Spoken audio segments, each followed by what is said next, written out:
आइए जानते हैं आज के प्रमुख अंतर्राष्ट्रीय खबरों को। पहले एक नजर हेडलाइंस पर।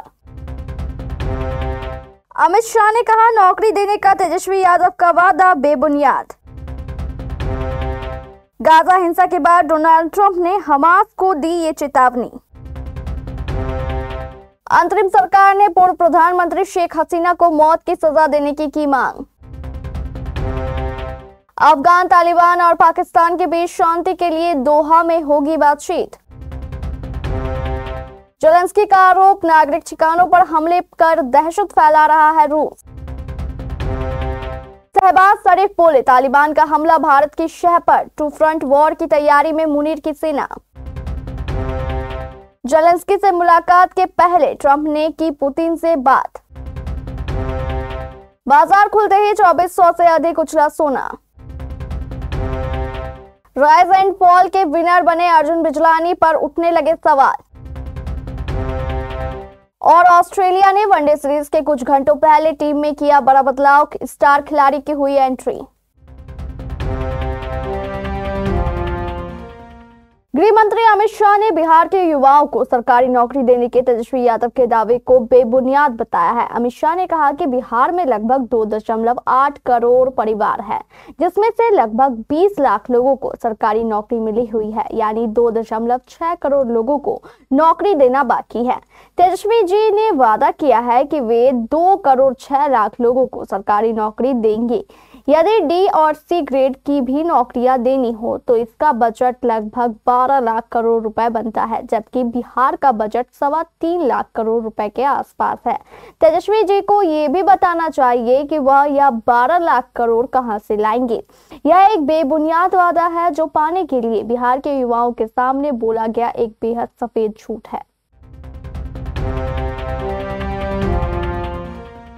अमेरिकी राष्ट्रपति डोनाल्ड ट्रंप ने फिलिस्तीनी संगठन हमास को नई चेतावनी दी है। ट्रंप ने अपने social media account truth social पर लिखा कि अगर समझौते के खिलाफ जाकर हमास गाजा में लोगों की हत्या जारी रखता है तो हमारे पास उन्हें खत्म करने के अलावा कोई और विकल्प नहीं होगा। इससे पहले ट्रंप ने गाजा में अमेरिकी सैनिकों की तैनाती से इनकार किया था। डोनाल्ड ट्रंप के ताजा बयान को गाजा में हो रही हिंसा से जोड़ा जा रहा है। इस हिंसा के पीछे आरोप है कि हमास अपने विरोधियों को निशाना बना रहा है। बांग्लादेश में अंतरिम सरकार ने पूर्व प्रधानमंत्री शेख हसीना को मौत की सजा देने की मांग की है। उन पर पिछले साल छात्रों के नेतृत्व वाले प्रदर्शनों को रोकने के लिए मानवता के खिलाफ अपराध करने का आरोप लगाया गया है। बांग्लादेश में छात्रों का यह प्रदर्शन काफी हिंसक हो गया था, जिसमें सुरक्षा बलों की कार्रवाई में भी कई लोगों की मौत हुई थी। इस हिंसा के बाद शेख हसीना को सत्ता से बेदखल होना पड़ा था। अफगान तालिबान और पाकिस्तानी सुरक्षा बलों के बीच चल रहे संघर्ष के मुद्दे पर कतर की राजधानी दोहा में शुक्रवार को बातचीत होगी। तालिबान के सोशल मीडिया अकाउंट से मिली जानकारी के मुताबिक संरक्षा मंत्री मौलवी मोहम्मद याकूब मुजाहिद के नेतृत्व में अफगानिस्तान के इस्लामिक अमीरात का एक प्रतिनिधिमंडल और पाकिस्तान के कई खुफिया और सुरक्षा अधिकारी शुक्रवार को दोहा में बातचीत करेंगे। हालांकि पाकिस्तान ने अब तक इस मामले पर कोई विस्तृत जानकारी साझा नहीं की है।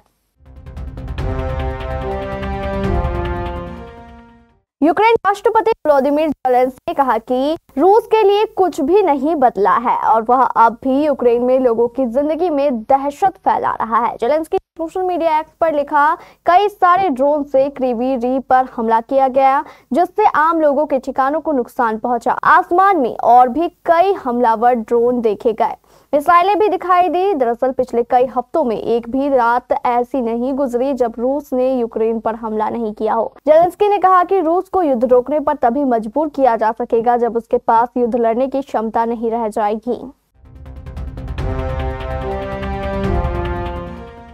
अफगानिस्तान के साथ लड़ाई में दर्जनों सैनिकों को गंवाने के बाद पाकिस्तान के प्रधानमंत्री शहबाज शरीफ ने आखिरकार इंडिया वाला एंगल चल ही दिया। शहबाज शरीफ ने कहा कि अफगानिस्तान ने भारत के इशारे पर पाकिस्तान पर हमला किया, क्योंकि ये हमले तब हुए जब अफगानिस्तान के विदेश मंत्री आमिर खान मुस्तकी दिल्ली में थे। वहीं पाकिस्तान के रक्षा मंत्री ख्वाजा आसिफ अब 2 फ्रंट वॉर की बात कर रहे हैं। ख्वाजा आसिफ ने हवाई किले गढ़ते हुए कहा कि भारत फिर से जंग छेड़ सकता है और पाकिस्तान इसके लिए तैयार है। ख्वाजा आसिफ ने कहा कि पाकिस्तान अब अफगानिस्तान और भारत से एक साथ युद्ध की तैयारी कर रहा है।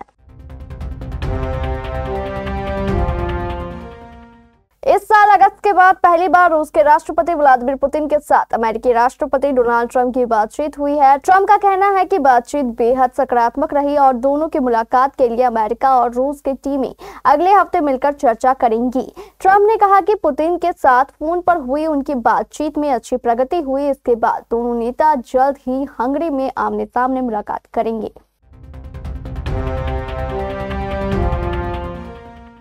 दिवाली में अब कुछ ही दिन रह गए हैं। इससे पहले सोने और चांदी की कीमत में भारी तेजी देखी जा रही है। बाजार खुलते ही सोने और चांदी की कीमत में 2400 रुपए से अधिक का उछाल आया है। MCX पर 5 दिसंबर की डिलीवरी वाला सोना सुबह 9:40 पर 2302 रुपए की तेजी के साथ 1,32,154 रुपए प्रति 10 ग्राम के भाव पर ट्रेड कर रहा था। पिछले सत्र में यह 1,29,852 रुपए पर बंद हुआ था और आज 1,31,026 रुपए पर खुला। शुरुआती कारोबार में यह 1,32,294 रुपए तक हाई और 1,31,026 रुपए तक लुक गया। चांदी सुबह 9:50 पर 2248 रुपए की तेजी के साथ 1,69,911 रुपए प्रति किलो के भाव पर ट्रेड कर रही थी। पिछले सत्र में यह 1,67,663 रुपए पर बंद हुई थी और आज 1,68,100 रुपए पर खुली। शुरुआती कारोबार में इसका रेट 1,70,415 रुपए तक हाई और 1,67,006 रुपए तक लो रहा। इसके साथ ही सोने का मार्केट कैप $30 ट्रिलियन और चांदी का $3 ट्रिलियन के पार पहुंच चुका है।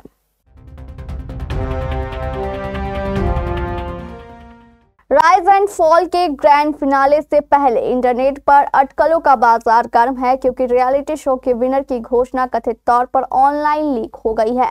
15 सेलिब्रिटी कंटेस्टेंट के साथ शुरू हुए इस शो में अब टॉप 3 फाइनलिस्ट अर्जुन बिजलानी, आरुष भोला और अरबाज पटेल चुने गए हैं।